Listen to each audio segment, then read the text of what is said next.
Suatu hari, saat kota Madinah sedang dalam suasana aman dan tenang, terlihat dari tempat ketinggian di pinggir kota debu tebal yang mengepul ke udara. Debu itu semakin meninggi, bergumpal-gumpal hingga hampir menutup angkasa. Angin yang bertiup menyebabkan gumpalan debu dari butiran-butiran pasir Sahara yang lembut dan terbang menghampiri pintu-pintu rumah di Madinah dan berhembus dengan kuatnya di jalan-jalan. Orang-orang menyangka ada badai yang menyapu dan menerbangkan pasir, tetapi kemudian dari balik tirai debu itu mereka mendengar sebersit kabar tentang kedatangan kafilah besar yang panjang. Tak lama kemudian, 700 kendaraan yang syarat dengan muatannya memenuhi jalan-jalan yang mengguncang Madinah. Orang-orang saling memanggil dan mengajak sesamanya untuk menyaksikan keramaian ini, serta turut bergembira atas kedatangan harta dan rezeki yang dibawa kafilah itu. Ummul Mukminin Aisyah ketika mendengar suara hiruk-pikuk kafilah yang bergerak maju itu bertanya, "Apakah yang terjadi di kota Madinah?" Ada yang menjawab, "Kafilah Abdurrahman bin Auf baru datang dari Syam membawa barang-barang dagangannya." "Jadi kafilah itu yang telah menyebabkan semua guncangan ini?" tanya Ummul Mukminin. "Benar, wahai Ummul Mukminin. Jumlahnya 700 kendaraan." Ummul Mukminin menggeleng-gelengkan kepala. Pandangannya menerawang jauh seolah-olah sedang mengingat-ingat peristiwa yang pernah dilihat atau ucapan yang pernah didengarnya. Kemudian ia berkata, "Aku pernah mendengar Rasulullah Shallallahu Alaihi Wasallam bersabda, aku melihat Abdurrahman bin Auf masuk surga dengan merangkak." Abdurrahman bin Auf akan masuk surga dengan merangkak. Mengapa ia tidak memasukinya dengan melompat atau berlari kecil bersama angkatan pertama para sahabat Rasulullah? Sebagian sahabat menyampaikan cerita Aisyah kepadanya. Maka ia pun teringat telah mendengarkan hadis ini dari Nabi lebih dari satu kali dan dengan redaksi yang berbeda-beda. Sebelum tali-tali pengikat perniagaannya dilepas, Abdurrahman melangkahkan kakinya ke rumah Aisyah lalu berkata kepadanya, "Engkau telah mengingatkanku suatu hadis yang tidak pernah kulupakan. Maka saksikanlah bahwa kafilah ini dengan semua muatannya beserta kendaraan dan perlengkapannya aku persembahkan di jalan Allah Azza wa Jalla." Seluruh muatan 700 kendaraan itu dibagi-bagikan kepada semua penduduk Madinah dan sekitarnya sebagai perbuatan baik yang agung. Peristiwa yang satu ini saja sudah cukup untuk mengukir sebuah gambaran yang sempurna tentang kehidupan Rasulullah. Abdurrahman bin Auf, dialah saudagar yang sukses, lebih sukses daripada kesuksesan yang pernah ada. Dia merupakan orang kaya dengan kekayaan yang melimpah ruah. Dia adalah seorang mukmin bijaksana yang tidak ingin bagian dari keuntungan agamanya hilang begitu saja, dan tidak sudi kekayaannya membuat dirinya tertinggal dari kafilah iman dan pahala surga. Untuk itu, ia mendermakan harta kekayaannya dengan kemurahan hati dan kesadaran nurani.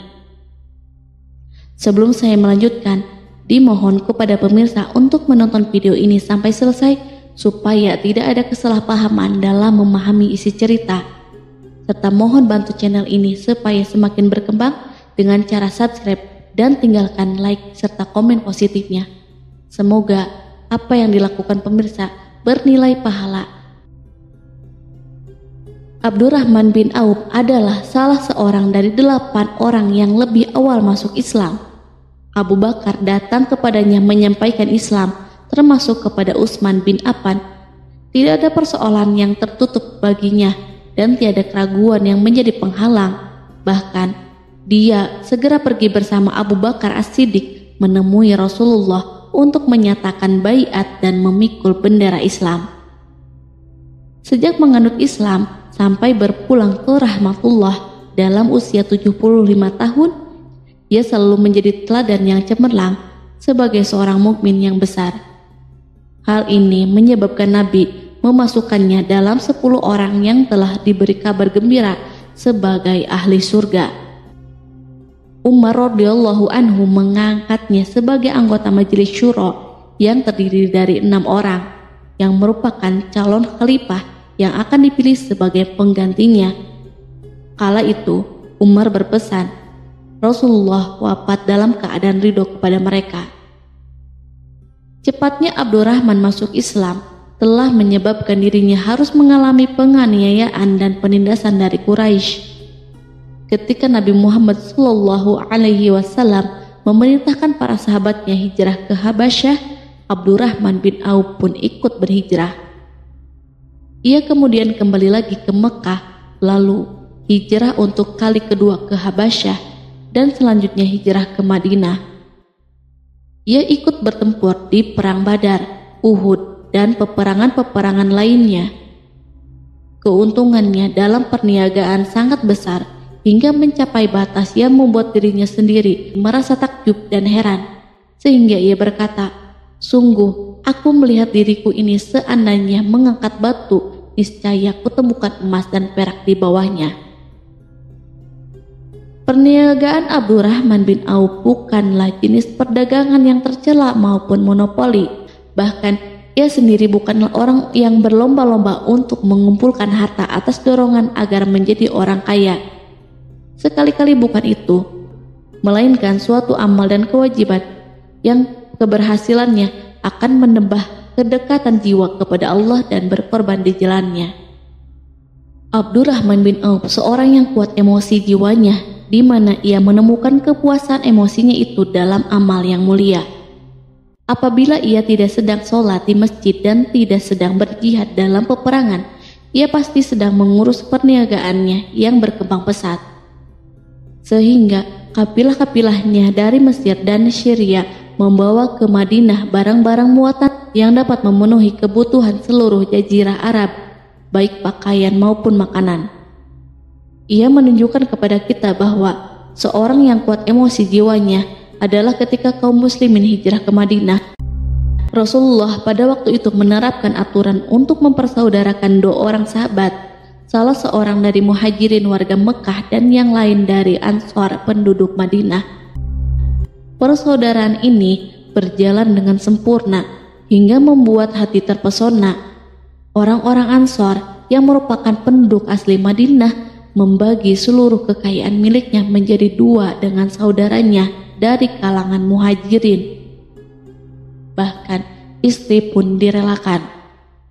Apabila ia beristri 2, ia pun rela menceraikan 1 untuk diperistri saudaranya.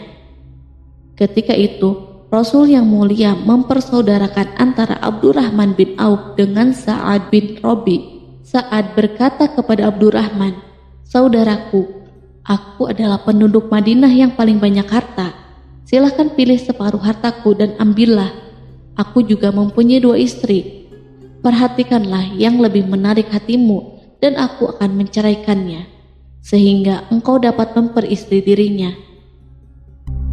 Abdurrahman bin Auf menjawab, "Semoga Allah memberkahi dirimu dalam istri dan hartamu. Tunjukkanlah letak pasar kepadaku." Abdurrahman pergi ke pasar.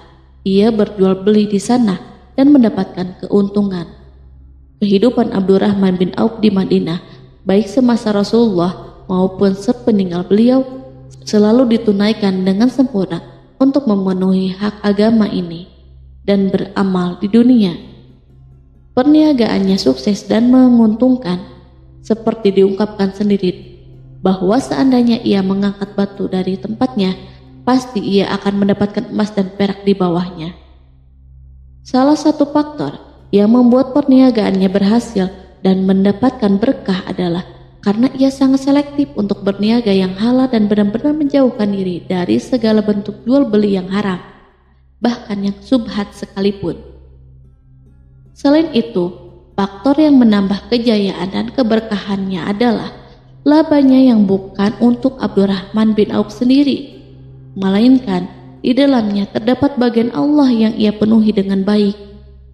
Ia menggunakan hartanya untuk memperkokoh hubungan kekeluargaan dan mengeratkan tali persaudaraan, serta menyediakan perlengkapan yang diperlukan tentara Islam. Bila total perniagaan dan kekayaan yang lainnya ditambah keuntungan yang diperolehnya dihitung, jumlah kekayaan Abdurrahman bin Auf itu dapat diperkirakan dengan memperhatikan jumlah yang dibelanjakan di jalan Allah. Suatu hari ia mendengar Rasulullah bersabda, "Wahai Ibnu Auf, engkau termasuk golongan orang kaya dan engkau akan masuk surga dengan merangkak. Karena itu, pinjamkanlah kekayaan itu kepada Allah agar Dia mempermudah langkahmu." Sejak ia mendengar nasihat Rasulullah ini dan menyediakan bagi Allah pinjaman yang baik, Allah justru semakin melipat gandakan kekayaannya hingga berlimpah ruah. Suatu hari, ia menjual tanah seharga 40.000 dinar. Kemudian uang itu dibagi-bagikan untuk semua keluarganya dari Bani Juhroh, untuk para istri Nabi, dan untuk kaum muslim yang miskin. Pada kesempatan lain, ia menyerahkan 500 ekor kuda untuk perlengkapan tentara Islam. Pada hari yang lain, ia menyerahkan 1.500 kendaraan unta. Menjelang wafat, ia mewasiatkan 50.000 dinar untuk diinfakkan di jalan Allah. Ia juga berwasiat bagi setiap orang yang ikut perang Badar dan masih hidup, masing-masing mendapat 400 dinar. Hingga Utsman bin Affan juga mengambil bagian dari wasiat itu, meskipun termasuk orang kaya. Ia berkata, harta Abdurrahman bin Auf halal lagi bersih, dan memakan harta itu membawa keselamatan dan keberkahan. Ibnu Auf adalah seorang yang mengendalikan hartanya, bukan dikendalikan oleh hartanya. Sebagai buktinya, ia tidak mau celaka dengan mengumpulkan dan tidak menyimpannya. Bahkan ia mengumpulkannya dengan tetap merendahkan hati dan dari jalan yang halal. Kemudian, harta itu tidak ia nikmati untuk kepentingannya sendiri, melainkan untuk dinikmati bersama keluarga, kerabat, rekan-rekan, dan masyarakat seluruhnya. Karena begitu luas pemberian serta bantuannya, ada yang mengatakan seluruh penduduk Madinah berserikat dengan Abdurrahman bin Auf pada hartanya. Sepertiga dipinjamkannya kepada mereka, sepertiga lagi dipergunakannya untuk membayar utang-utang mereka, dan sepertiga sisanya dibagi-bagikan kepada mereka. Harta kekayaan ini tidak akan pernah membuat kelegaan dan kesenangan pada dirinya selama ia belum menemukan jalan untuk membela agama dan membantu rekan-rekannya. Adapun untuk selain itu, ia selalu merasa khawatir terhadap kekayaannya. Suatu hari dihidangkan kepadanya makanan untuk berbuka, karena waktu itu sedang berpuasa. Ketika pandangannya tertuju pada hidangan tersebut, selera makannya pun bangkit. Namun ia justru menangis sambil berkata, "Mus'ab bin Umair telah gugur sebagai syahid, dan ia jauh lebih baik daripada aku. Ia hanya mendapatkan kapan sehelai kain yang jika ditutupkan ke kepalanya maka kelihatan kakinya, dan jika ditutupkan ke kedua kakinya terbukalah kepalanya. Demikianlah pula Hamzah yang jauh lebih baik daripada aku. Ia pun gugur syahid, dan saat akan dikuburkan hanya mendapatkan sehelai selendang. Dunia telah dihamparkan kepada kami seluas-luasnya, dan hasil sebanyak-banyaknya telah diberikan kepada kami. Sungguh, kami khawatir bila pahala kebaikan kami telah disegerakan balasannya di dunia." Pada peristiwa lain, sebagian sahabat berkumpul bersamanya menghadapi jamuan makan di rumahnya. Tak lama setelah makanan diletakkan di hadapan mereka, Abdurrahman menangis, sehingga rekan-rekannya bertanya, "Apa yang membuatmu menangis?" Ia pun menjawab, "Rasulullah telah wafat, dan semasa hidupnya beliau beserta keluarganya tidak pernah merasakan kenyang makan roti gandum. Apa harapan kita apabila dipanjangkan usia tetapi tidak menambah kebaikan bagi kita?" Demikianlah kekayaannya yang melimpah itu sedikit pun tidak membangkitkan kesombongan dan takabur dalam dirinya. Bahkan orang-orang mengatakan tentang dirinya, Seandainya seorang asing yang belum pernah mengenalnya kebetulan melihatnya sedang duduk bersama budak-budaknya, niscaya ia tidak akan bisa membedakan di antara mereka. Tetapi bila seorang asing itu mengenal satu saja sisi jihad Ibnu Auf dan ujian yang dihadapinya, ia pasti langsung mengetahui siapa dia. Misalnya, ia mengetahui bahwa di badannya terdapat 20 bekas luka di perang Uhud dan bahwa salah satu dari bekas luka itu meninggalkan cacat pincang yang tidak sembuh-sembuh pada salah satu kakinya. Contoh lain, beberapa gigi serinya rontok di perang Uhud yang menyebabkan kecedalan yang jelas pada ucapannya. Saat orang asing itu tahu salah satu sisi ini, ia pasti menyadari bahwa laki-laki yang berperawakan tinggi dengan wajah berseri, kulit halus, pincang dan cedal sebagai tanda jasa dari perang Uhud. Itulah orang yang bernama Abdurrahman bin Auf. Semoga Allah ridho kepadanya dan ia pun ridho kepada Allah. Kita sudah terbiasa memperhatikan tabiat manusia bahwa harta kekayaan itu biasanya menyebabkan seseorang berlalu gandrung untuk memiliki pengaruh guna melindungi kekayaan mereka dan melipat gandakan pengaruh itu. Selain untuk memuaskan nafsu demi kebanggaan dan kepuasan pribadi. Semua ini merupakan sifat yang bisa dibangkitkan oleh kekayaan. Tetapi bila kita melihat Abdurrahman bin Auf dengan kekayaan yang melimpah, kita akan menemukan manusia ajaib yang sanggup menguasai watak dasar manusia dalam bidang ini dan melangkahinya ke puncak ketinggian yang istimewa. Peristiwa itu terjadi ketika Umar bin Khattab hendak berpisah dengan rohnya yang suci dan memilih 6 orang di antara para sahabat Rasulullah agar mereka memilih salah seorang di antara mereka untuk menjadi khalifah yang baru. Pada waktu itu, semua jari menunjuk ke Ibnu Auf, bahkan sebagian sahabat telah menegaskan bahwa dialah orang yang lebih berhak menjadi khalifah di antara 6 orang itu. Namun, ia menjawab, "Demi Allah, seandainya diambilkan pisau lalu ditaruh ke atas leherku, kemudian kalian menusukkannya sampai tembus, itu lebih aku sukai daripada menerima jabatan tersebut." Demikianlah saat awal 6 orang terpilih itu mengadakan pertemuan untuk memilih salah seorang di antara mereka untuk menjadi khalifah yang akan menggantikan Al-Faruq, Umar bin Khattab.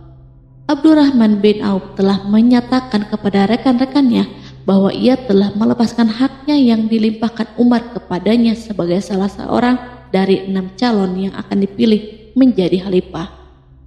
Dengan demikian, kewajiban mereka untuk melakukan pemilihan itu terbatas di antara mereka berlima saja. Sikap juhudnya terhadap pangkat jabatan ini dengan cepat telah menempatkan dirinya sebagai hakim di antara 5 orang tokoh terkemuka itu. Mereka menerima dengan senang hati agar Abdurrahman bin Auf menetapkan pilihan khalifah itu terhadap salah seorang di antara mereka berlima. Ali mengatakan, "Aku pernah mendengar Rasulullah menyipatimu bahwa engkau adalah orang yang dipercaya oleh penduduk langit dan dipercaya pula oleh penduduk bumi." Ibnu Auf akhirnya memilih Utsman bin Affan untuk jabatan khalifah dan yang lainnya pun menyetujui pilihannya. Itulah hakikat seorang laki-laki yang kaya raya dalam Islam. Apakah Anda telah memperhatikan bagaimana Islam telah mengangkat dirinya jauh di atas kekayaan dengan segala godaan dan penyesatannya itu, dan bagaimana ia menempa kepribadiannya dengan sebaik-baiknya? Pada tahun 32 Hijriah, tubuhnya berpisah dengan rohnya.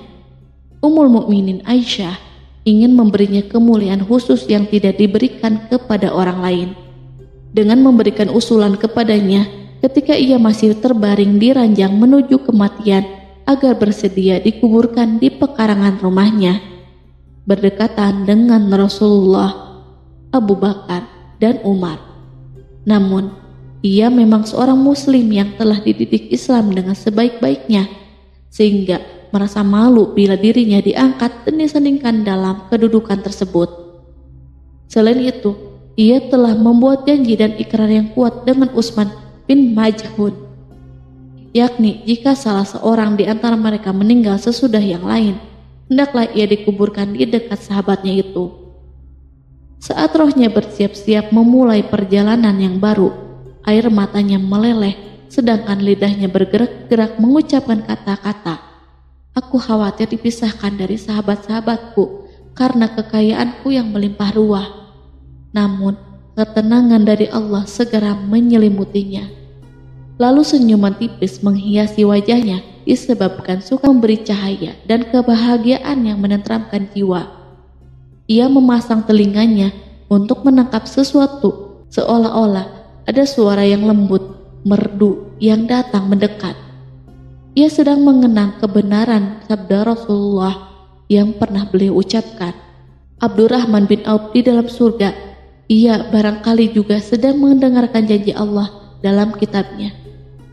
Orang yang menginfakkan hartanya di jalan Allah, kemudian tidak mengiringi apa yang dia infakkan itu dengan menyebut-nyebutnya dan menyakiti perasaan penerima, mereka memperoleh pahala di sisi Rob mereka. Tak ada rasa takut pada mereka dan mereka tidak bersedih hati. Quran Surat Al-Baqarah ayat 262.